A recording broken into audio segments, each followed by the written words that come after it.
So today I will be teaching you how to do the abandoned workshop.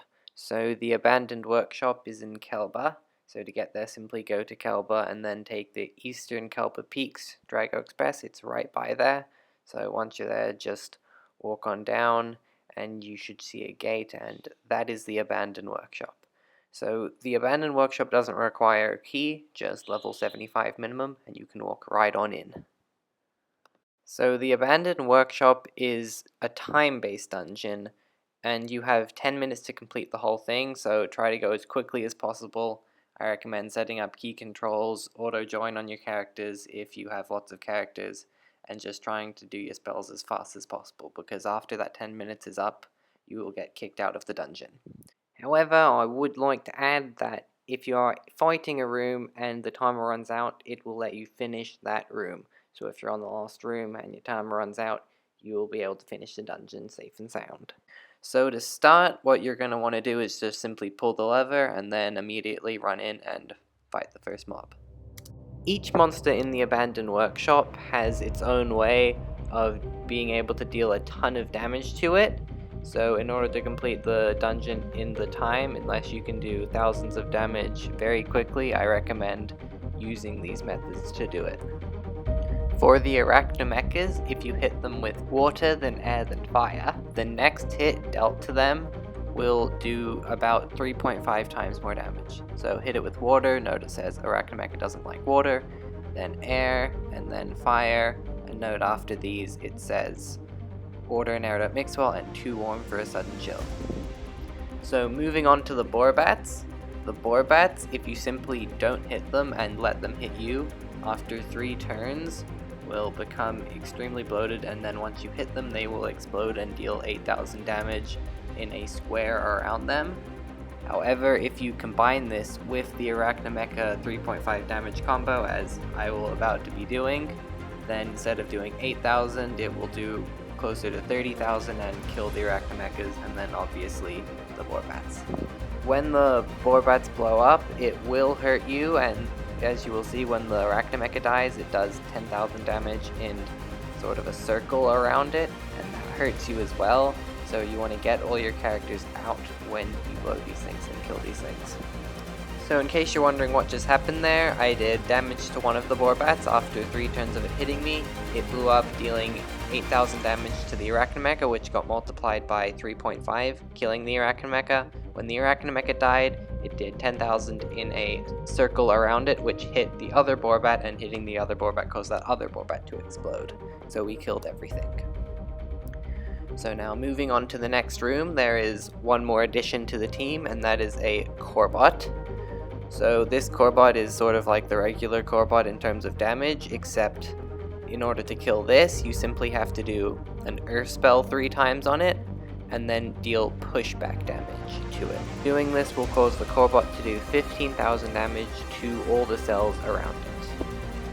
So for this room, my first line of attack is to deal water, air, and fire to one of the Arachnomechas, so that when I do pushback on the Corbot and cause it to do a ton of damage, that damage will do even more.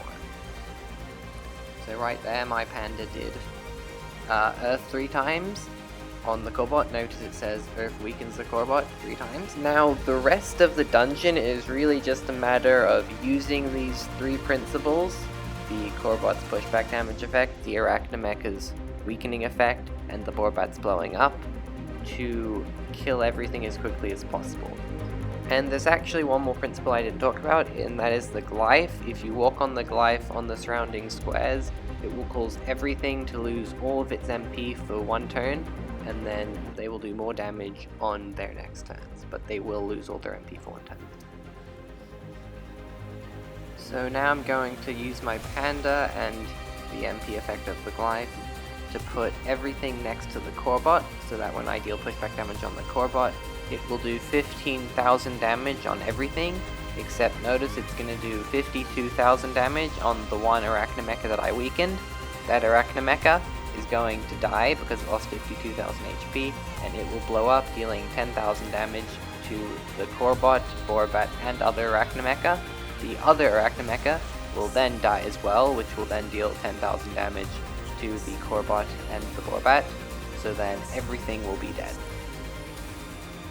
For room 3, there's simply 2 Arachnomechas, 2 Borobats, and 1 Corbot.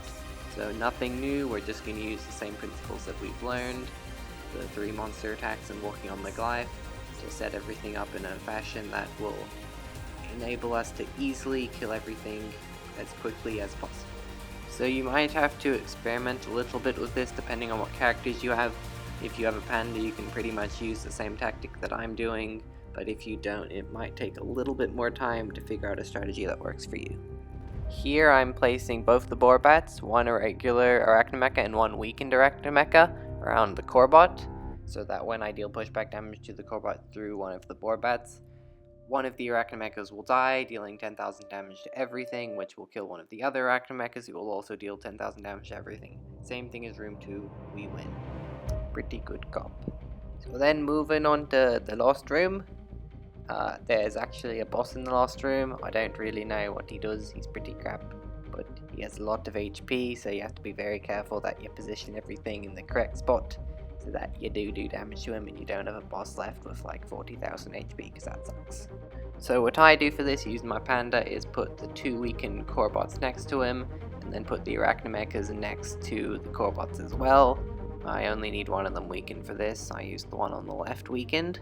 So then I simply bring my Neuripsa in, deal pushback damage to one of the Corbots, then move on and deal pushback damage to the other Corbot.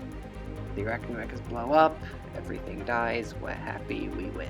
So I would like to add that this isn't perfect, you know, sometimes the Borobats just don't bite you, and you're just standing there like, what the hell is going on? And you really just have to put up with it, try again, hope they bite. It's sort of not very good. At this point you might be wondering, you know, this looks really stupid, why am I doing it? Well, so for each room you get some tokens. So the first room gives you 2 tokens, second room gives you 3, third room gives you 4, and the fourth room gives you 10 for a total of 19. Now you will notice that in the first room there's a little machine that you can buy stuff with the tokens with, and unlike other dungeons, the things that you get from the machine are not linked until you equip them, so you can pick them up and then sell them for money, or just equip them yourself if you want. So the stuff in the machine's actually quite good, you know, there's some epic stuff, some relic stuff, and it doesn't actually take that long to get if you can do the whole dungeon. You can only do this dungeon once a day, but it still takes you only a week to get the relic, which I think's pretty cool. That's the end of our Abandoned Workshops tutorial. Feel free to leave comments or questions below if you have any, which you probably will because stuff goes wrong in this dungeon a lot of the time, but hopefully you'll figure it out.